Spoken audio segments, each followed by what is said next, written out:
Ya, assalamualaikum warahmatullahi wabarakatuh. Selamat pagi semuanya. Apa kabar hari ini?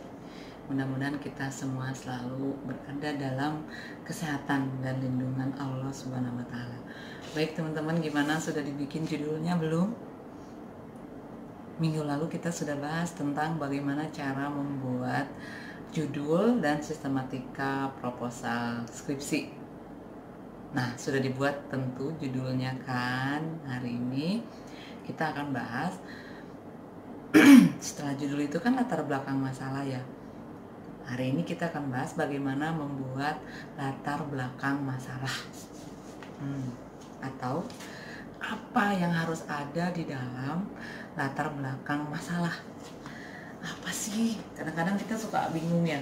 Gimana nih mau ngomong apa, mau nulis apa? Saya punya tips. Ketik aja dulu. Ketik aja dulu apa. Nah, sebelum ketik aja dulu, daripada nanti teman-teman ketik aja dulu, diketik tapi mendingan bikin dulu, tahu dulu apa sih yang harus ada di dalam latar belakang masalah. Mungkin ada beberapa versi, tetapi setidaknya ini bisa membantu teman-teman untuk mengetik aja dulu. Apa yang harus ada di dalam latar belakang masalah? Oke. Yang pertama, fakta empiris dari objek penelitian. Fakta empiris dari objek penelitian.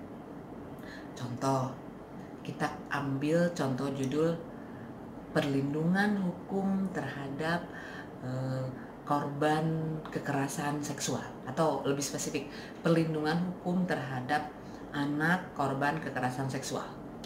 Contoh fakta empirisnya apa? Berarti fakta empirisnya sajikan data bahwa banyak anak-anak korban kekerasan seksual yang tidak mendapat perlindungan hukum. Dimulai dari fakta di daerah mana, kalau mau lokasinya ditentukan, atau mau di Indonesia, atau mau di negara mana gitu. Itu kalau lokasi ditentukan, tapi intinya fakta empiris yang terjadi mengenai peristiwa perbuatan kekerasan seksual terhadap anak itu disajikan dulu. Ada nggak faktanya? Ada nggak fenomenanya? Gitu. Jangan sampai berbicara perlindungan hukum terhadap anak korban kekerasan seksual, tetapi pada kenyataannya tidak ada anak yang diperkosa atau mendapatkan perlakuan kekerasan seksual gitu loh. Jadi fakta empiris ini ingin menunjukkan bahwa ini loh faktanya dari objek penelitian yang akan kita kaji. Oke. Dari fakta itu nanti akan diperoleh kondisi objektif. Kondisi objektif. Artinya, fakta tadi diarahkan narasinya itu kepada kondisi objektif hari ini seperti apa. Situasi kekinian hari ini seperti apa. Kalau tadi kan fakta nih. Ini loh yang diperkosa dari tahun ke tahun. Diperkosa. Anak yang mendapatkan kekerasan seksual dari tahun ke tahun seperti ini loh. Ada yang diperkosa, ada yang mendapatkan pencabulan, ada yang ada incest atau apa, banyak segala macam, ada yang dengan dan sebagainya, ada di mana itu fakta. Tapi kemudian ketika kondisi objektif, yang mana nih yang mau dikaji? Yang mana yang lebih menarik dari fakta itu? Sajikan kondisinya, sajikan situasinya. Hari ini dari sekian banyak fakta yang sudah disajikan tadi, kasusnya sekian, ternyata dari 700 kasus hanya 20 yang terungkap di pengadilan. Hanya dari 20 yang terungkap, hanya 15 yang mendapatkan perlindungan hukum. Itu pun perlindungan hukumnya hanya berupa pengobatan. Padahal misalnya anak korban pelecehan seksual, dia butuhnya itu pengobatan secara psikologis. Nah, ini yang Yang maksud kondisi objektifnya itu si objek tadi, kondisi situasi terkini yang nantinya akan dibahas itu seperti apa. Oke, jadi setelah ada fakta-fakta masih netral nih, masih ngomongin dari tahun ke tahun, di daerah mana, tapi begitu kondisi objektif hari ini seperti apa dikaitkan dengan fokus yang akan dibahas. Aduh, saya selalu begini ya, kalau ngomong selalu agak serak-serak, becek gimana gitu. Yang ketiga, apa yang ketiga? Oke, yang ketiga adalah adanya definisi atau pengertian-pengertian dari objek yang akan dikaji. Tadi misalnya yang akan dikaji adalah anak korban kekerasan seksual. Maka harus ada pengertian, harus ada batasan, definisi, apa itu anak. Harus ada batasan, definisi, apa itu kekerasan seksual. Jangan sampai tidak bisa membedakan kekerasan seksual, pemerkosaan, pencabulan, apalagi. Yang dimaksud kekerasan seksual di sini apa? Kekerasan seksual, pelecehan seksual, yang mana? Nah ini harus ada definisi atau harus ada pengertian tentang objek dari penelitian yang sudah ditentukan tadi.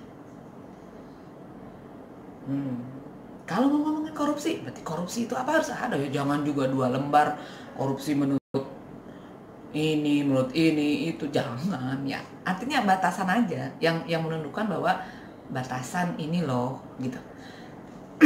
Yang dimaksud dalam objek penelitian di sini adalah ini. Oke, kemudian yang keempat, hukum positif yang mengatur tentang objek penelitian tersebut. Hukum positif. Nah, ini yang suka lupa.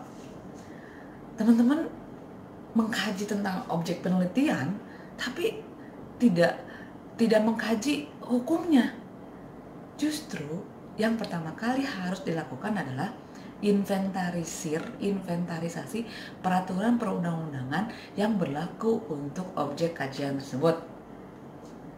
Contoh, anak kekerasan seksual. Berarti yang harus pertama kali dibuka adalah KUHP, Kitab Undang-Undang Hukum Pidana. Ngatur enggak? Setelah itu, ada nggak undang-undang lain yang mengatur? Oh, ternyata ada undang-undang KDRT. Ada nggak yang lain? Undang-undang Perlindungan Anak. Bagaimana perlindungannya? Undang-undang LPSK. Oh, ada juga undang-undang Sistem Peradilan Pidana Anak. Ada juga PP-nya, mekanisme pemberian ganti rugi dan kompensasi. Ada juga restitusi untuk anak. Banyak loh. Itu baru satu judul. Oke. Terus judul yang lain gimana? Sama. Mau ngomongin korupsi, ya dibaca aturan korupsinya. Yang banyak tadi dibaca, apa aja aturannya. Mau ngomongin pelayanan jasa rumah sakit, undang-undang rumah sakit dibaca, praktek kedokteran dibaca, dan lain-lain. Yang ke 1, 2, 3, 4, 5. Oke. Yang kelima, analisis situasi. Situasi apa? Analisis situasi. Tadi udah ceritakan fakta empirisnya seperti apa. Kemudian definisi atau pengertiannya yang mana yang akan dibahas dalam batasan objek penelitianmu. Kemudian diceritakan juga kondisi objektifnya mengarah kemana gitu, dari fakta tadi, kemudian definisi, kondisi objektifnya itu yang mana nih yang akan dibahas, yang dijadikan objek penelitian. Kemudian hukum positif yang mengaturnya begini loh, ternyata aturannya udah ada loh. Nah, dari situ akan muncul analisis situasi tadi, situasi fakta yang ada, situasi hukum yang mengatur, digabungkan, dianalisis situasinya, sehingga nanti akan muncul yang selanjutnya, yaitu banyak telepon banget sih, ya ampun. Akan muncul yang selanjutnya yaitu kesenjangan atau gap antara dasolen dengan dasein.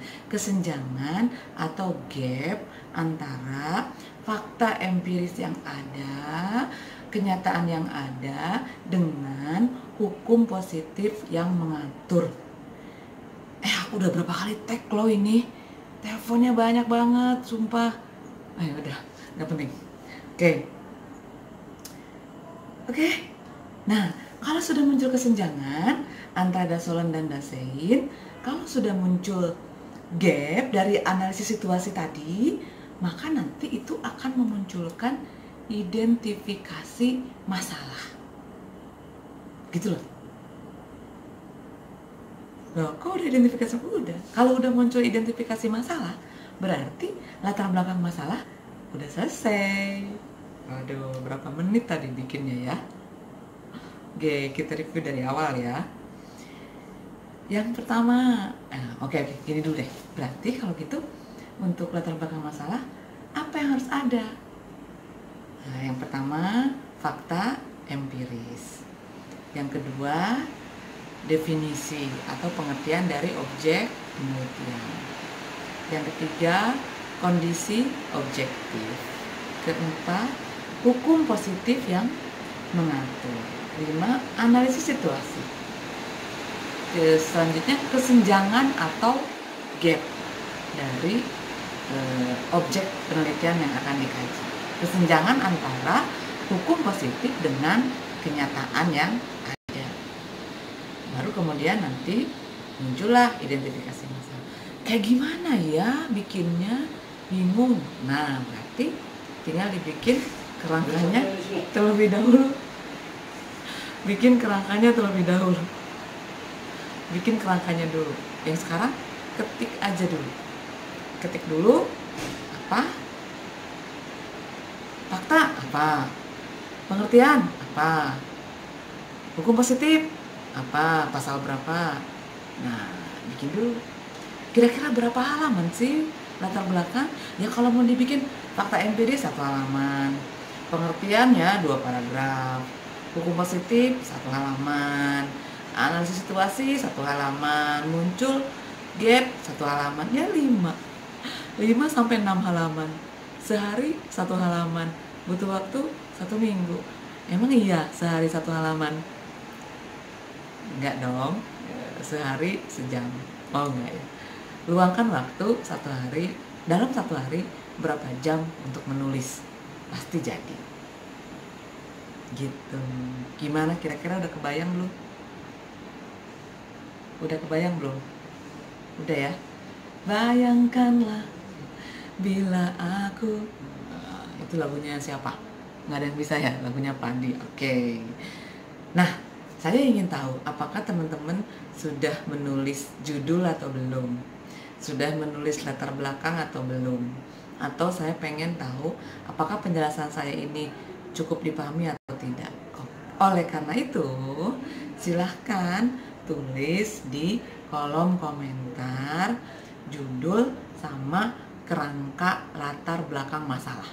Contoh, judul perlindungan hukum terhadap anak korban kekerasan seksual. Latar belakang masalah. 1. Fakta anak-anak yang mengalami kekerasan seksual. 2. Pengertian kekerasan seksual. 3. Anak yang mengalami kekerasan seksual belum mendapat perlindungan. Itu kan kondisi objektif.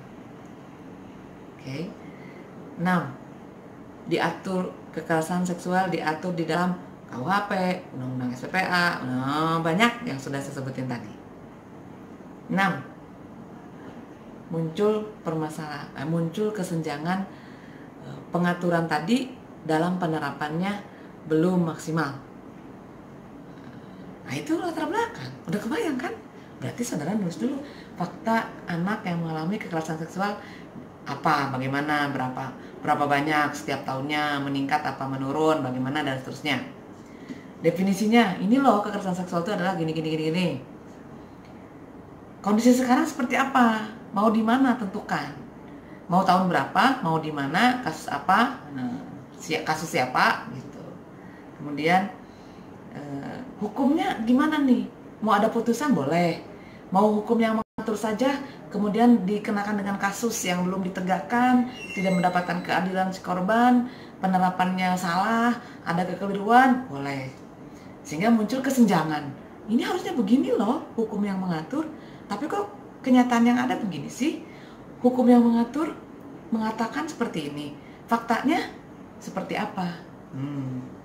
Baru muncul identifikasi masalah. Gimana? Bisa bikin latar belakang masalah? Bisa ya? Dicoba ya, bikin kerangkanya dulu. Dan yang penting adalah ketik aja dulu.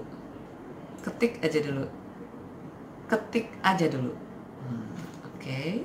Sampai di sini kuliah saya. Jangan lupa tulis di kolom komentar kerangka dari latar belakang masalahnya. Oke, sampai ketemu minggu depan dengan materi merumuskan masalah. Kok merumuskan masalah? Membuat identifikasi masalah tanpa masalah.